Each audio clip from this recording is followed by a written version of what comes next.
안녕하세요, 썰TV 애청자 여러분. 그동안 많은 사연을 듣기만 했는데 제가 이번에는 사연의 주인공이 되었습니다. 어디서부터 말을 꺼내야 할지 고민이 참 많았는데 그만큼 저의 결혼 생활은 상상도 못할 일들로 가득했습니다. 지금이야 편하게 웃으면서 말할 수 있지만 그때만 생각하면 소름이 끼치고 이러다 무슨 일 나는 건 아닌가 하는 생각까지 들었거든요. 그럼 긴 말은 생략하고 바로 사연을 시작해 보겠습니다. 저는 남편과 연애 결혼을 했습니다. 동갑내기로 만나 평범하게 만났습니다. 대학교 때 학교 근처에 의류 매장이 하나 있었는데 옷을 사러 매장에 갔다가 남편을 처음 만났습니다. 선물용으로 산 건데 옷에 문제가 생겨 교환하러 다시 방문했고 그 일을 계기로 남편과 이런저런 얘기하면서 친해지게 되었어요. 죄송합니다. 제가 한 번 더 확인하고 드렸어야 했는데 이 정도 얼룩이면 불량이에요. 바로 바꿔드릴게요. 괜찮아요. 그럴 수도 있죠. 저기 앉아서 잠깐만 기다리시겠어요? 금방 포장해 드릴게요. 네. 남편은 창고에서 옷을 새로 가지고 나와 포장을 했고 그러면서 저에게 이런 말을 했어요. 좋으시겠어요. 대학생이면 하고 싶은 것도 마음껏 할 수 있고. 좋긴요. 공부도 많이 해야 하는데요. 그래도 부럽네요. 저는 A대학 다니다가 그만뒀어요. 집안 사정상 돈 벌어야 해서요. 그래서 돈 모은 걸로 친구랑 이 매장 얻어서 동업 중이에요. 그러시구나. 그럼 다시 대학 다니세요. 공부는 영 소질이 없어서 남들보다 빨리 일 시작해서 돈 버는 게 낫더라고요. 여기 포장 다 됐어요? 네, 감사합니다. 그럼 수고하세요. 의류 매장은 이름만 들으면 알만한 유명 브랜드였습니다. 그래서 대학 친구들도 종종 옷을 사러 그 매장에 자주 갔고 저도 따라서 갈 때가 많았어요. 그럴 때면 남편이 먼저 저를 알아보고 커피 한 잔씩 하라며 친구들까지 잘 챙겨주었습니다. 그리고 다른 손님들 대하는 모습을 볼 때면 싹싹하게 잘하고 친절하더라고요. 예의 바른 모습이 눈에 확 들어왔네요. 사실 남편은 덩치가 정말 컸습니다. 그리고 가만히 있으면 약간 인상이 무섭기도 했는데 얘기를 나눠보면 순하다는 느낌이 들 정도였어요. 그리고 웃으면 무서운 느낌도 없었죠. 대학 친구들 사이에서도 남편은 친절한 사람으로 소문도 났습니다. 덩치는 큰데 성격은 그 반대인 것 같다면서 다들 좋게 보더라고요. 저 역시 그렇게 생각했는데 제가 참 사람 보는 눈이 없었나 봅니다. 나중에야 알았지만 남편은 완전 정반대의 사람이었습니다. 그걸 알기까지 참 많은 시간이 걸렸죠. 저는 대학 시절 내내 남편과 친해졌고 연락처도 서로 주고받으며 연락하는 사이가 되었습니다. 그리고 저는 대학을 졸업하고 취업을 했습니다. 회사가 대학과는 거리가 있고 해서 대학 근처에는 갈 일이 별로 없었는데 그럴 때면 남편이 회사 근처로 와서 종종 만났습니다. 제가 남편을 좋아한 이유는 일단 대학 시절 내내 한결같은 모습이었어요. 착하고 친절했죠. 거기다 저만 보는 일편단심이었고 만나는 내내 단 한 번도 화를 내본 적이 없는 사람이었습니다. 친정아빠가 딱 그런 분이셨어요. 엄마한테 정말 다정하셔서 지금까지도 부모님 사이가 정말 좋으신데 남편은 덩치가 커서 무섭긴 했지만 착한 모습에 제가 홀랑 넘어간 거죠. 많이 기다렸어? 아니야, 나도 방금 왔어. 빨리 가자. 곧 영화 시간이야. 오, 그러네. 남편은 바쁜 저를 대신해서 영화를 미리 예매해 놓기도 했는데 멜로 영화를 볼 때면 슬픈 장면이 나올 때마다 그렇게 울더라고요. 덩치 큰 남자가 운다고 생각해 보세요. 저는 그런 모습을 보고는 역시 사람은 겉만 보고 판단하면 안 되는구나 하는 생각을 했습니다. 그리고 정말 여리고 감성적이라고 느꼈죠. 영화 재밌다. 잘 골랐네. 평이 좋길래 예매한 건데 재밌더라. 그런데 그렇게 슬펐어? 자기는 어떻게 눈물 한 방울 안 흘려? 영화야 다 거기서 거기지. 난 드라마도 잘 안 봐. 한 번 보면 푹 빠지거든. 혼자서 드라마 보면 청승맞게 울 때도 있고 그래서 요새는 안 봐. 우리 엄마랑 비슷하네. 자기야, 그런데 그 흉터 말이야. 어? 아, 이거? 그거 어떻게 다친 거야? 저는 전부터 궁금했던 남편의 몸에 있는 흉터에 대해서 물어봤습니다. 사실 그 흉터 안에 어떤 사연이 있는지 잘 모르니까 말을 쉽게 꺼내기가 어려웠거든요. 남편은 여름에도 항상 긴 팔, 긴 바지를 입고 다녀서 몰랐는데 종종 팔을 걷어 올리거나 너무 더운 날은 반팔을 입고 나와서 제가 흉터를 보게 되었습니다. 궁금했지만 참았는데 사귄 지도 좀 됐고 해서 물어봤어요. 팔이랑 다리에 화상 입은 것처럼 곳곳에 흉터가 많았고 피부가 얼룩덜룩해서 좀 보기가 안 좋았습니다. 사실 이건 아픈 상처야. 너 어릴 때 집에 불이 났었거든. 그때 화상 입었어. 그래서 옷도 긴 팔만 입는 거고. 내가 덩치도 큰데 상처도 많으니까 사람들이 날 안 좋게 보는 거야. 그래서 언젠가부터 가리게 되네. 친구들이야 이해해 주는데 매장 운영하면서 손님들 생각도 해야 되니까 가려야지. 남편은 이 얘기를 하면서 또 눈물을 보였습니다. 사고 당했던 날이 생각나서 그런가 보다 했어요. 내가 괜히 물어봤네. 미안해. 아니야.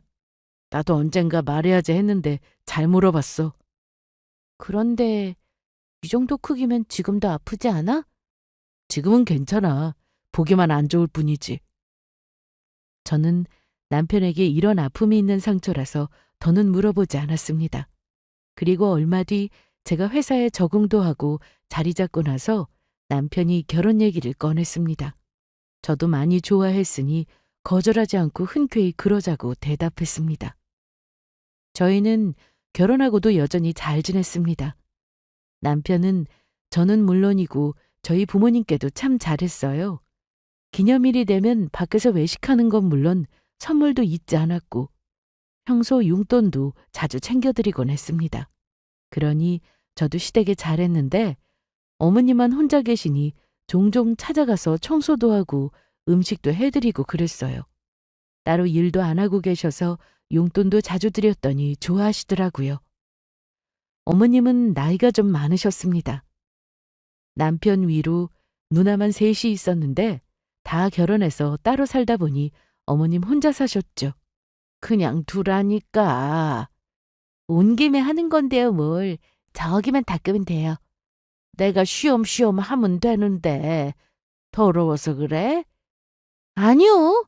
어머님 힘드실까봐 그렇죠. 지금도 무릎 아프셔서 앉아만 계시는데 어떻게 청소를 하세요? 제가 자주 나오는 것도 아니고 올 때마다 하는 거니까 너무 신경 쓰지 마세요. 며느리는 참 잘 들어왔어. 그렇죠? 그럼. 내가 딸 셋 낳고 시어머니한테 그렇게 아들 못 낳는다고 구박을 받았는데 늦은 나이에 성찬이를 낳고 나니 얼마나 시어머니가 잘해주든지. 그래서 나도 우리 아들을 애지중지 키웠어. 그런데 집안 사정이 이러니 성찬이가 중학교 때부터 나가서 돈을 번다고 하는 거야.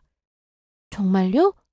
그래도 공부는 해야 하니까 어떻게든 붙잡아 앉혔는데 그게 오래 못 가더라고. 고등학교 때 학원 안 가고 용돈 벌고 싶다고 알바하면서 다녔는데 덩치도 큰 애를 내가 무슨 수로 말려. 성찬 씨가 돈 버는 걸 좋아하는 것 같아요. 그러니까 지금 매장도 운영하고 있죠. 남편의 집안 사정이 안 좋은 건 남편 탓도 아니니 저는 그냥 안쓰러웠어요. 어린 나이부터 고생하고 살았구나 싶어서 더 보듬어주고 싶었습니다. 그런데 결혼하고 얼마 되지 않아서 친구들 모임에 남편을 데리고 나갔습니다.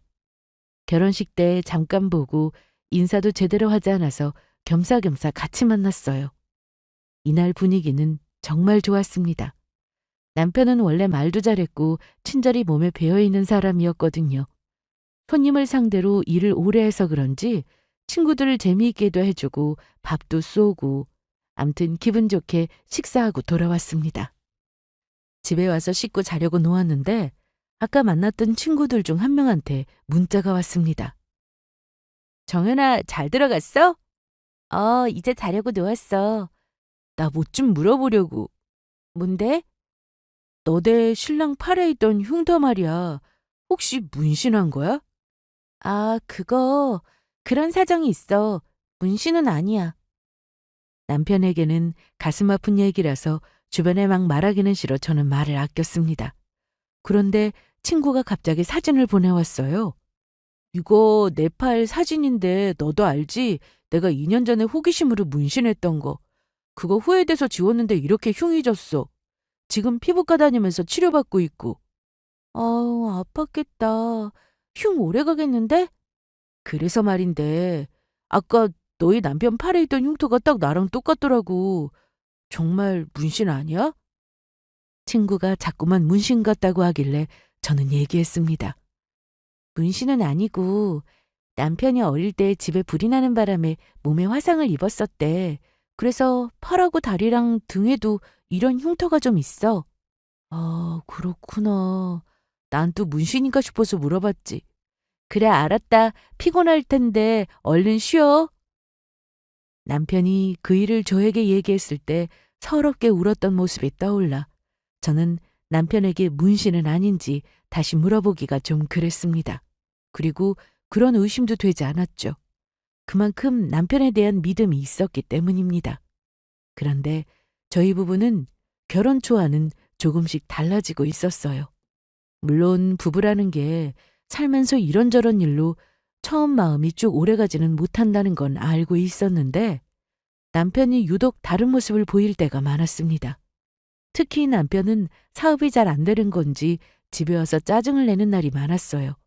전에는 밖에서 안 좋은 일이 있어도 집에 와서 절대 티내지 않는다고 말하던 사람이었는데 자기가 그런 말을 하고 지키지 않더라고요. 그리고 무엇보다 표정이 굳은 채로 집에 올 때가 많아 저는 답답해서 직접 물어봤습니다. 자기야, 무슨 일 있어? 요즘 표정이 안 좋아서. 아니야. 남편은 별다른 말 없이 그저 아니라고만 하고는 씻는다고 화장실로 들어갔습니다. 그런데 들어가자마자 안에서 쿵쿵하는 소리가 들리더라고요. 여보, 자기야, 무슨 일이야? 미끄러진 거야? 하지만 안에서는 아무 대꾸도 없었습니다. 저는 너무 답답해서 화장실 문을 계속 두드리며 물어봤는데 남편은 바로 나오더니 좀 넘어졌어. 뭐? 괜찮아? 저는 욕실 안을 들여다봤는데 난리가 났습니다. 바닥 타일은 깨져 있고 수납장에 붙어있던 거울도 금이가 있었어요. 무엇보다 남편 손등에서 피가 흐르고 있었는데 주먹으로 유리를 내리친 것 같았죠. 다음날 남편은 미안했는지 바로 수리업체를 불러서 욕실을 수리했습니다. 하지만 저는 화가 난 상태였어요. 그날 이후로 남편은 종종 그런 모습을 많이 보였는데 같이 밥을 먹다가도 기분이 조금만 나쁘면 숟가락을 던지기도 했거든요. 그래서 저는 한동안 남편과 말을 안 하고 지냈습니다. 순하기만 한 사람인 줄 알았는데 폭력성이 보이니 무섭기도 했죠. 집에서 대화를 안 하고 지냈는데 답답한 건 없었어요. 저는 이 결혼 생활을 계속하는 게 맞나 싶어서 계속 고민하며 지냈습니다. 정연아, 미안해. 내가 잘못했다. 이제 안 그럴게. 어? 나랑 말 안 할 거야? 나 당신이라는 사람이 대체 어떤 사람인지 모르겠어. 난 똑같아. 네가 아는 그 사람이라고. 아무리 화가 나도 그러면 돼? 멀쩡한 물건을 왜 던지고 부수고 하는 건데? 그렇게 화를 못 참겠어? 그러자 남편은 제 앞에서 무릎까지 꿇고는 잘못했다고 빌었습니다. 내가 이렇게 빌게, 어? 어떻게 믿으라는 거야? 다시는 안 그런다고 믿어봐. 내가 이제는 화가 나도 참아볼게. 진짜야.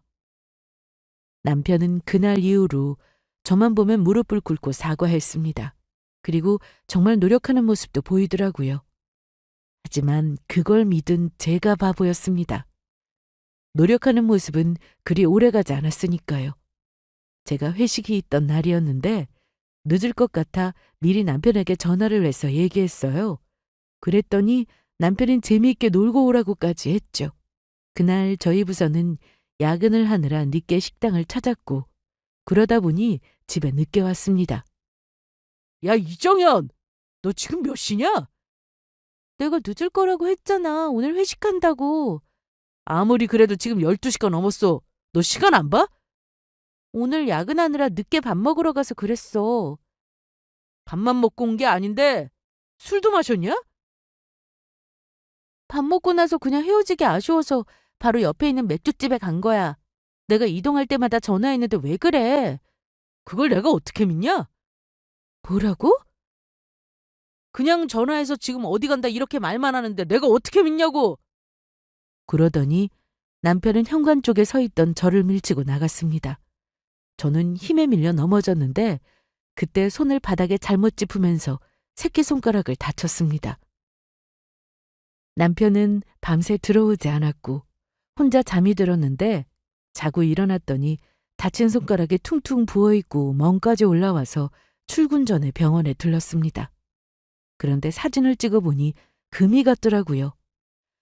다행히 심한 골절은 아니어서 붕대 감고 손가락 보호대만 했습니다. 그날 저녁 퇴근 후 집에 왔는데 남편이 주방에서 음식을 하고 있었습니다. 저는 그러거나 말거나 신경 쓰지 않고 방으로 들어가 버렸어요. 야, 정연아, 너 이제 나한테 인사도 안 해? 나가. 피곤해. 내가 잘못했어. 어? 네 입으로 안 그러겠다고 약속까지 해놓고 너 또 그랬지? 미안하다고. 어? 어? 너 손 왜 그래? 어디서 다쳤어? 부러진 거야? 금 갔대. 아이씨, 이 조그만 손가락에 금이 갔다고? 어쩌다 그랬어. 조심 좀 하지. 야, 네가 그런 거잖아. 내가? 네가 어제 나 밀치는 바람에 넘어져서 다쳤다고. 그랬더니 남편은 제 손을 보면서 오열을 했습니다. 아무리 화가 나도 사람 몸에 손대는 건 용서 못해. 알아, 내가 잘못했다. 너 계속 안 그런다고 말만 하고 지키지도 않고 원래 이런 사람이야? 아니야. 화나는 일이 있어서 그런 거지. 나 진짜 안 그럴게. 어?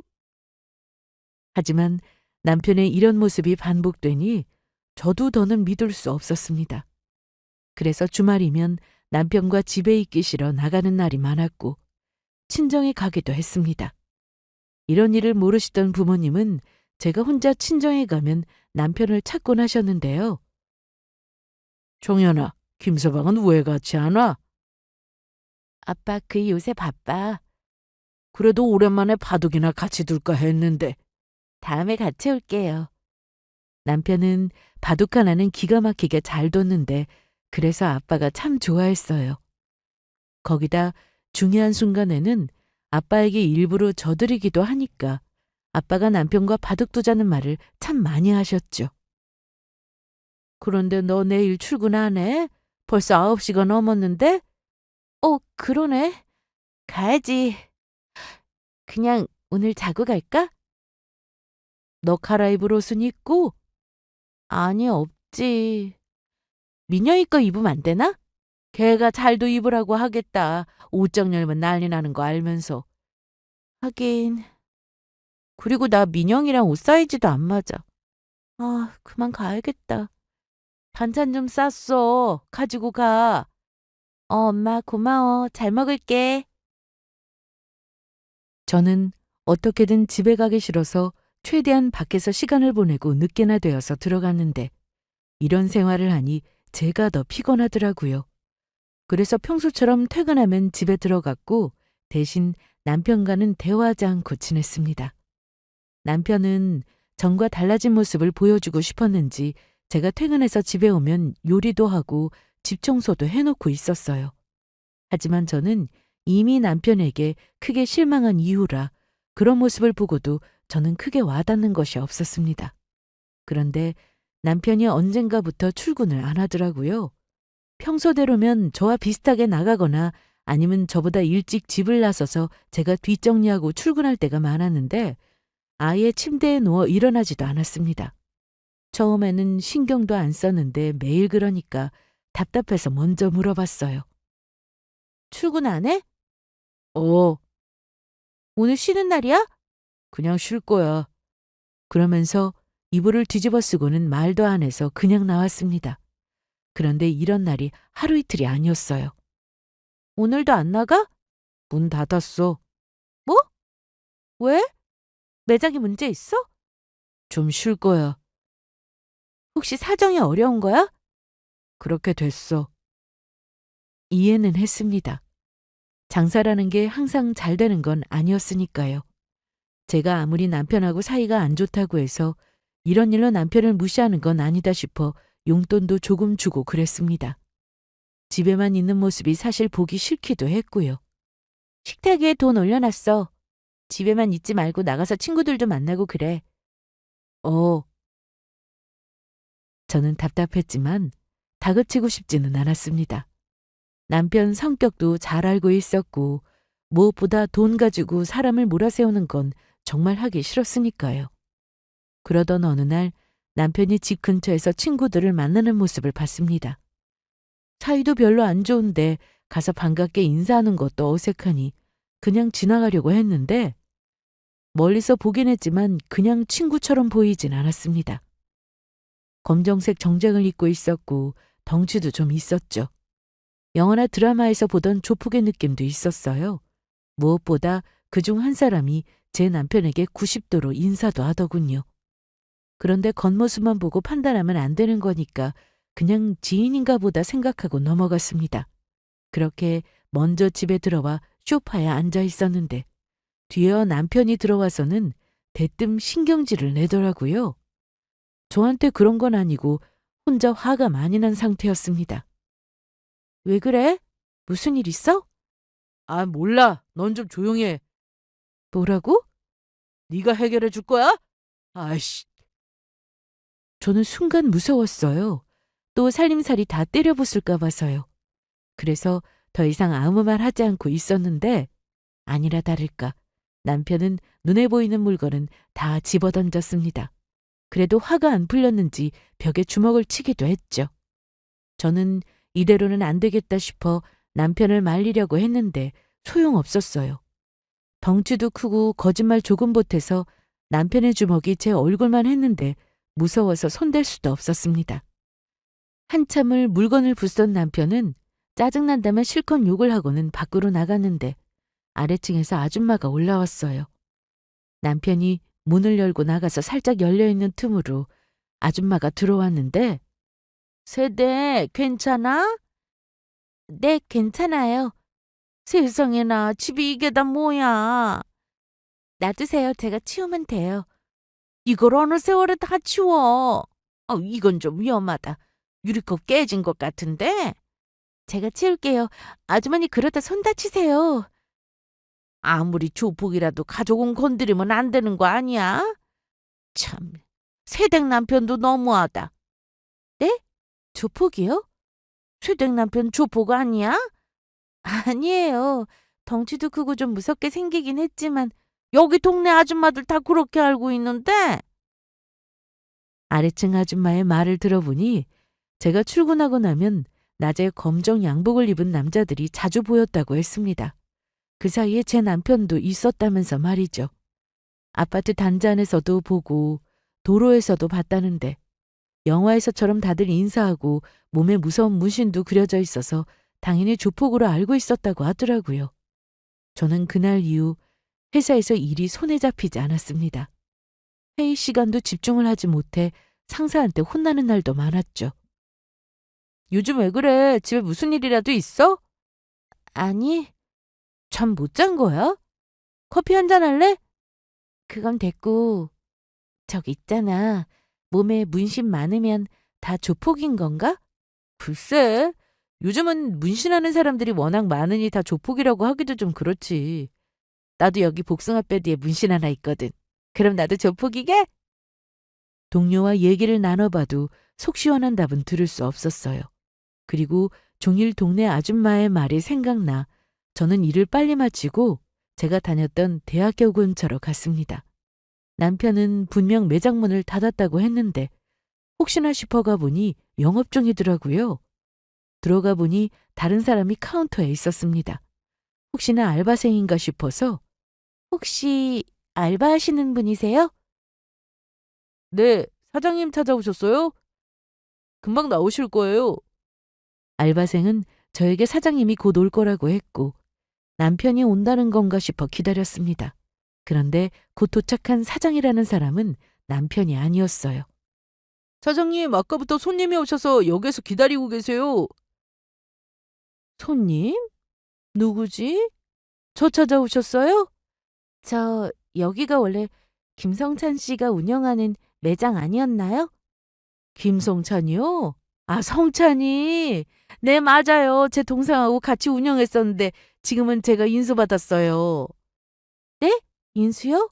그럼 매장을 팔았다는 말씀이세요? 그렇죠. 그런데 성찬이는 그냥 매장 나와서 카운터 보고 손님 응대하는 정도였지 매장 실제 주인은 제 동생이었어요. 그런데 그건 왜 물으세요?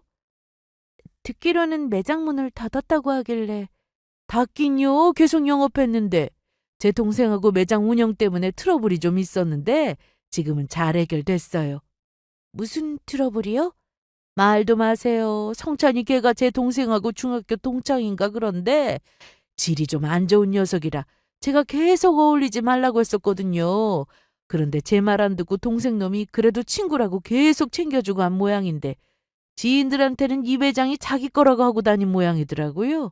그래서 동생하고 사이가 점점 안 좋아지고 앞으로 매장에도 나오지 말라고 했다가 성찬이가 자기 친구들 데려와서 협박하고 경찰에 신고하고 난리도 아니었어요. 그러다 매장에 안 나오더라고요. 나중에라도 문제 생길까봐 급하게 제가 인수했고요. 그럼 정말 김성찬 그 사람이 조폭이라는 거예요? 조폭은 무슨. 제가 볼 땐 그냥 동네 양아치예요. 건달이라고 표현해도 걔한테는 과한 수준이죠. 조폭이 무슨 이런 동네 작은 매장을 건드립니까? 그것도 친구 매장을. 암튼 잘 해결됐으니까 걱정 말고 자주 찾아주세요. 남편이 말도 안 해주고 집에만 있는 게 이상했는데 이제야 이해가 됐습니다. 더 어이없었던 건 저한테는 친구랑 동업하는 거라고 돈도 똑같이 보태서 하는 사업이라고 해놓고는 그것도 다 거짓말이었죠. 저는 너무 기가 막혀 근처 피부과에 들렀습니다. 얼굴에 있는 작은 점을 빼고 싶다고 했는데 진짜 목적은 그게 아니었죠. 점을 빼면서 피부과 의사에게 사진 한 장을 보여주었습니다. 이 정도 흉터도 제거 가능할까요? 심하네. 그리고 오래된 것 같은데 이 정도면 깨끗하게 지우긴 어려워요. 그래도 어느 정도 좋아질 수는 있으니까 다음에 같이 와보세요. 그러니까 처음부터 문신은 안 하는 게 나아요. 아무리 작은 문신이어도 부작용이 생길 수 있는데 화상 흉터는 쉽게 사라지지 않거든요. 병원에 물어보니 문신 제거하면 이런 식으로 흉이 생기는 게 맞다고 했습니다. 제가 말하지 않았는데도 단번에 문신인 것도 알아봤고요. 제거하다 보면 부작용으로 화상을 입는 게 흔한 일이라고 했죠. 처음부터 문신 때문에 흉이 생긴 거라고 했다면 제가 이렇게 어이없진 않았을 겁니다. 집에 불이 났다는 거짓말을 했으니 기가 막혔죠. 집에 왔는데 남편은 여전히 침대에 누워 있었습니다. 일어나 봐. 아, 왜? 싫어. 언제까지 이렇게 지낼 건데? 곧 매장 다시 나갈 거니까 그렇게 알고 있어. 매장을 나간다고? 그래. 그 매장 당신 거 아니잖아. 동업이지만 그래도 내 집은 있어. 너 계속 거짓말할래? 저는 낮에 있었던 일을 남편에게 다 말했습니다. 그랬더니 아무 말을 못하더라고요. 너 전에 무슨 일 했어? 옷 파는 일 했지. 너도 알잖아. 너 조폭이었니? 아니, 지금도 조폭이야? 무슨 소리야? 너 나 생긴 걸로 그렇게 말하는 거야? 네 팔에 있는 그 흉터, 문신 없애면서 생긴 흉 아니야? 내가 병원 가서 직접 물어봤어. 불나서 화상 입은 거랑은 다르다던데? 너 지금 나 의심하냐? 나 몰래 내 뒷조사라도 하고 다니는 거야, 뭐야? 남편은 제 말에 또 화가 나는지 물건을 던지기 시작했습니다. 취미로 골프도 해서 집에 골프채가 있었는데 이번에는 가방 안에서 골프채를 하나 꺼내더니 있는 대로 다 물건들을 작살내더라고요. 저는 너무 무서웠습니다. 다행이라고 해야 할지 그래도 제 몸에 손대지는 않았습니다. 하지만 눈앞에서 그런 모습을 보고 있으니 저는 겁에 질렸고 신발도 제대로 못 신고는 핸드폰만 들고 집을 나왔습니다.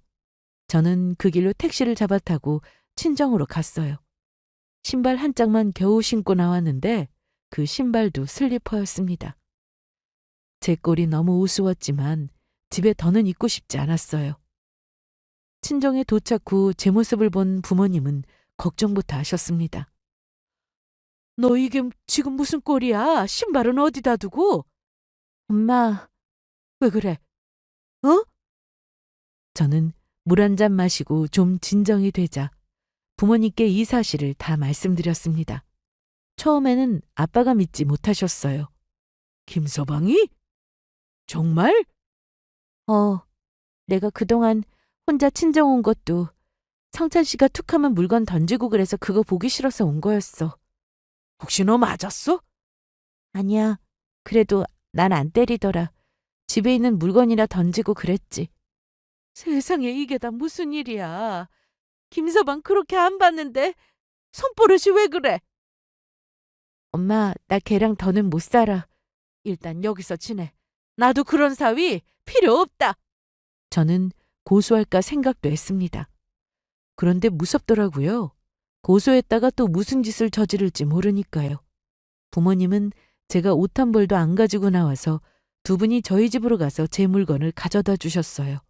그러면서 남편과도 얘기를 좀 나눠보셨다는데 김서방이 그래도 잘못한 건 알더라. 우리한테 무릎 꿇었어. 치, 성찬이 걔 무릎 꿇는 게 취미야. 내 앞에서 얼마나 많이 그런지 알아? 그런데 집에 갔더니 깨끗하게 청소해뒀더라. 그러면서 너한테 사과하고 싶다고 만나게 해달라는데 어떻게 할까? 싫어. 나 이혼하고 싶어. 결심한 거야? 응, 아빠.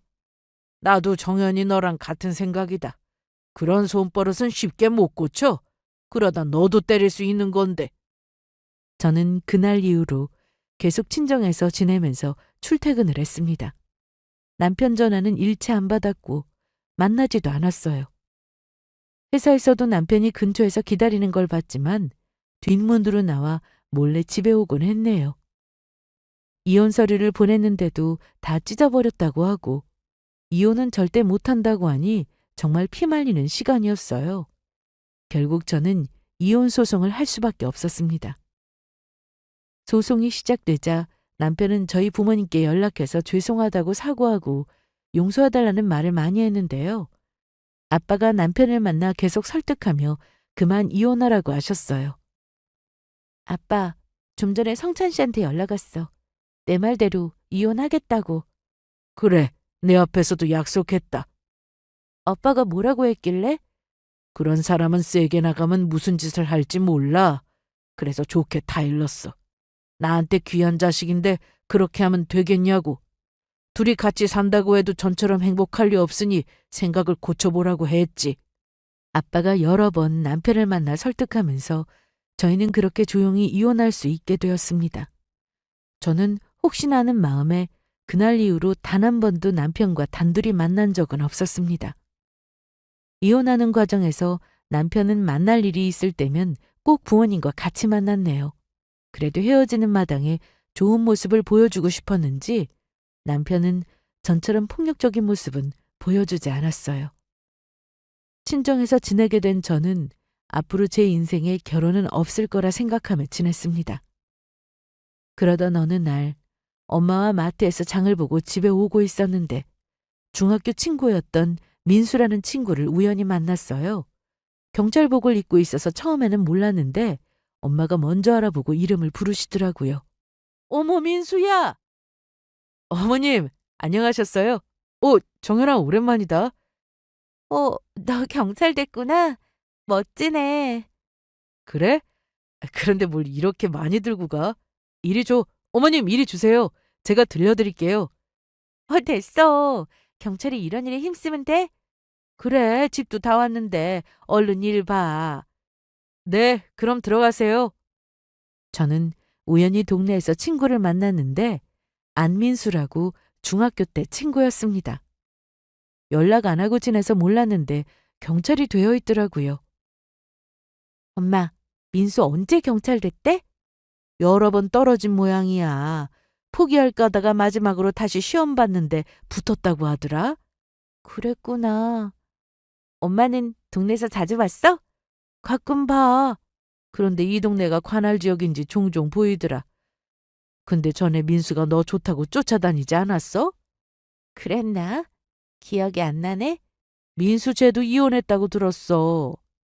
왜? 결혼했는데 성격이 안 맞는다고 했던가? 암튼 그래서 결혼한 지 1년도 지나지 않아서 헤어졌다고 하더라고.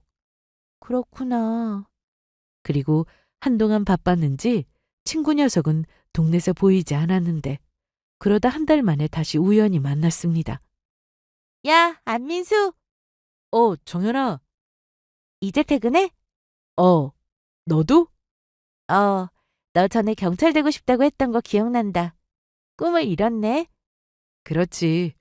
그런데 정말 많이 떨어졌다. 합격하고 나니까 동기들은 다들 한 번에 붙어서 들어왔는데. 그래도 대단해. 포기 안 하고. 그러냐? 근데 너 결혼했다는 소식 들었는데 부모님 댁에 놀러 온 거야? 아니야. 나 실은 이혼했어. 어? 이혼했어? 그렇게 됐다. 나 그럼 먼저 들어갈게. 그래. 가서 쉬어. 그날 이후로 저는 이 친구와 종종 만났어요.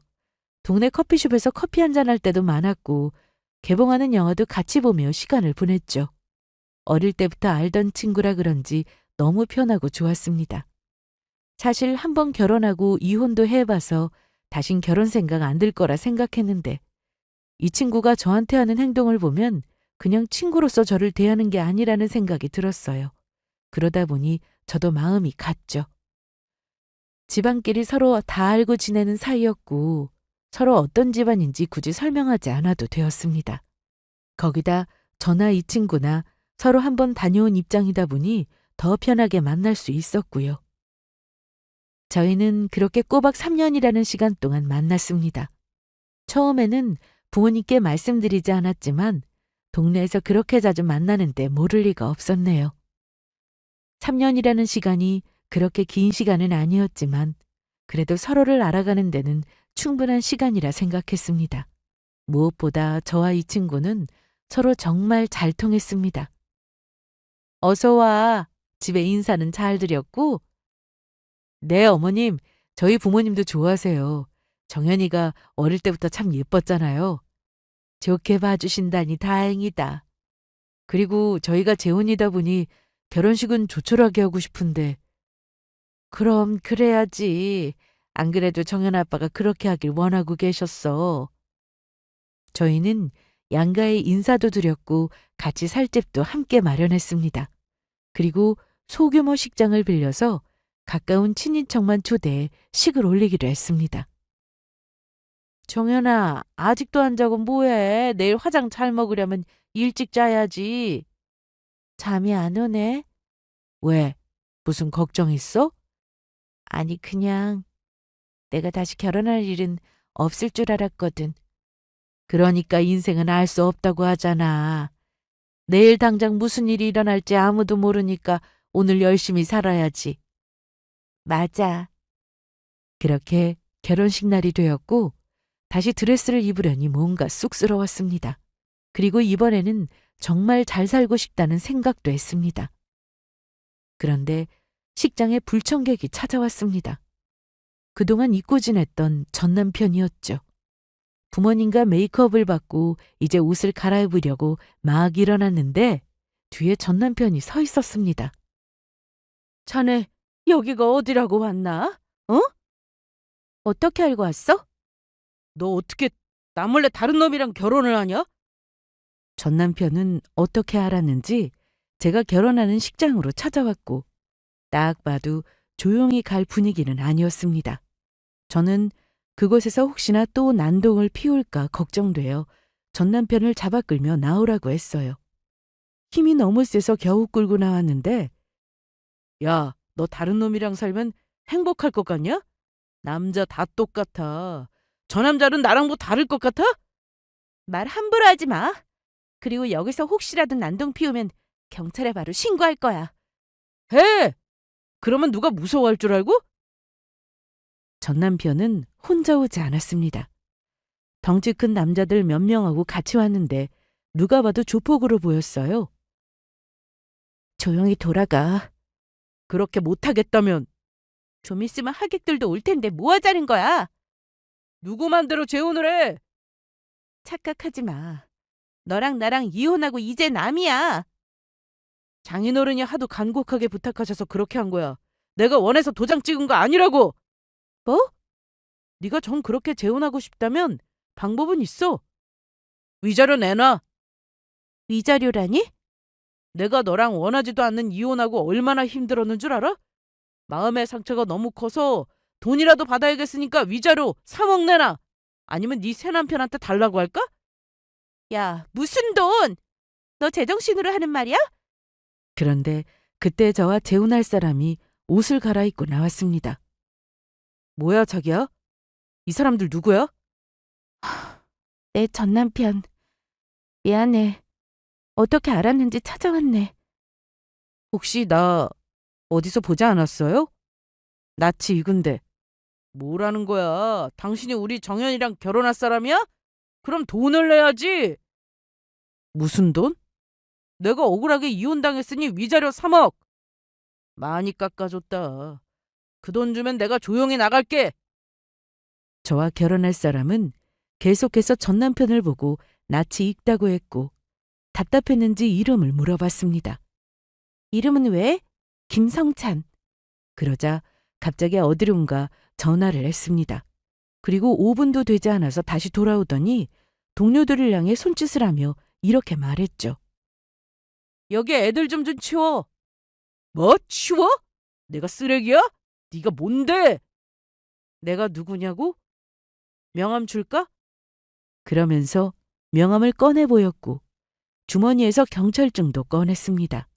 전 남편은 저의 재혼 상대자가 경찰인 걸 전혀 모르고 있었는데 그 사실을 알자 전 남편은 우스운 모습으로 급하게 식장을 나갔습니다.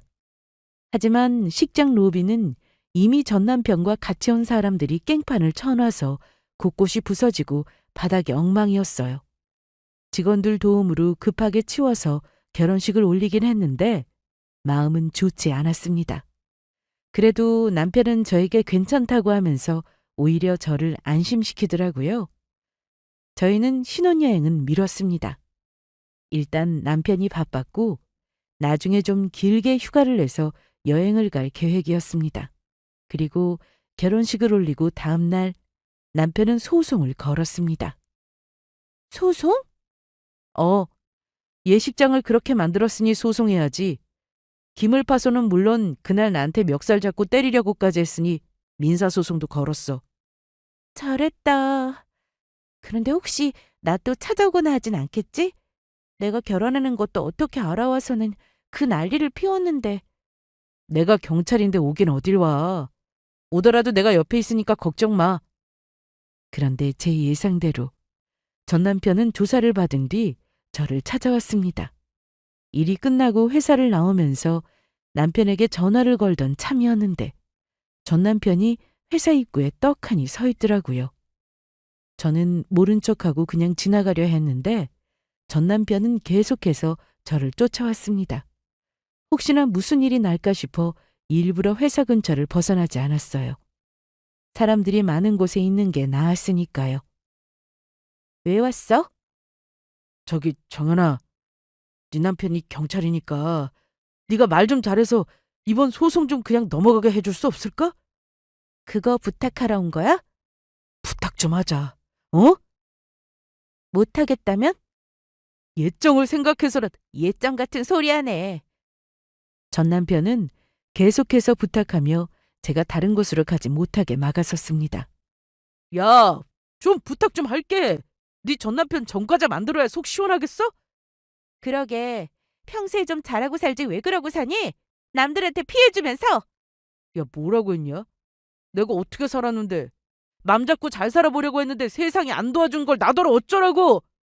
핑계대지 마. 너보다 어려운 사람도 더 열심히 잘만 살아. 이게 진짜. 그런데 그때 경찰차가 회사 앞으로 도착했습니다. 사이렌이 울리자 전 남편은 놀라서 도망가려 했는데 제가 옷을 붙잡았어요. 경찰차에서 내린 사람은 다름 아닌 남편이었고 전 남편은 욕을 하면서 도망치려 했습니다. 남편이 제때 찾아올 수 있었던 건 제가 퇴근길에 남편에게 전화를 걸었는데 끊지 않고 들고 있었기 때문이었어요. 대화 내용을 다 들은 남편이 급히 저를 찾아온 거였죠. 야, 너 여기가 어디라고 찾아와? 어? 너 조사받았으면 조용히 처벌 기다릴 것이지. 야? 아무리 경찰이라도 그렇게 말 함부로 해도 됩니까? 그래, 김성찬 씨. 이제 됐어요? 경찰서로 갑시다. 조사 다 끝났는데 내가 왜 또 갑니까? 경찰이면 이렇게 막대해도 되는 거야? 어? 그런데 그때 남편이 이런 말을 했습니다. 이봐요, 흑건파 김성찬! 그동안 요리조리 수사망 피해가면서 조용히 살았던데 그렇다고 과거에 잘못 저지른 게 사라진다고 생각했나? 어? 이 말에 전 남편은 오줌까지 지렸습니다. 자신의 과거를 너무나도 정확하게 알고 있어서인지 아니면 과거에 얼마나 큰 잘못을 했던 건지 모르겠지만 크게 놀라 아무 말도 못하더라고요. 그날 결국 전 남편은 경찰서로 가게 되었습니다. 대체 어떻게 된 일인지 남편에게 물어보니 전 남편은 과거 조폭이 맞았습니다. 뉴스에서는 나올 법한 범죄를 저지르며 살았다고 했는데 어느 날 새 인생을 살려고 몸에 있는 문신을 다 지우고 조용히 살았던 겁니다. 하지만 이건 새 인생을 살려고 한 게 아니라 수사를 피하기 위해서였습니다. 저는 아무것도 모르고 속아서 결혼을 했던 거였죠. 그리고 말이 조폭이지 하던 짓은 그야말로 삼류 양아치였다고 하더라고요. 상인들한테 돈이나 뺏고 약해 보이는 사람들만 골라서 괴롭히는 정말 찌질하게 살았더라고요. 남편은 친구 중에 검사가 있었는데 조폭 관련해서 자주 만나 내용을 공유한 적이 있었다고 했어요. 사진으로도 보고 이름 중에 전 남편의 이름이 있었는지 기억하고는 이번에 운 좋게 잡게 된 거였습니다. 결혼식 날 저한테 계속 낯이 익다고 한 것도 다 그런 이유였고 어디론가 전화를 걸었던 것도 검사 친구한테 연락해서 물어본 거였죠. 조사해보니 전 남편은 이미 전과자였고 재판 중인 사건도 있었다고 하네요.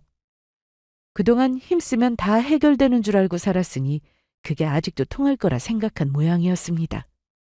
전 남편은 식장의 기물파손으로 돈을 물어줘야 하는 것은 물론 과거 잘못한 것에 대해서 아직 공소시효가 남아있어 처벌까지 받게 되었습니다.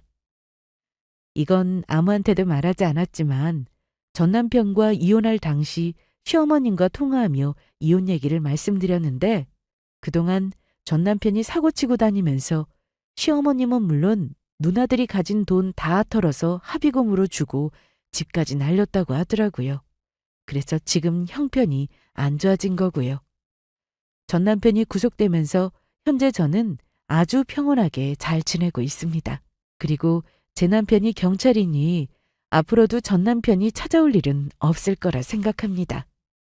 한때 저는 전 남편을 원망하며 살았는데 사람을 제대로 알아보지 못한 제 잘못도 있다는 생각이 들었어요. 그리고 이제는 더 이상 엮일 일이 없으니 그래도 다행이라고 생각합니다. 그럼 여기서 제 사연을 이만 마치도록 하겠습니다. 들어주셔서 감사드려요.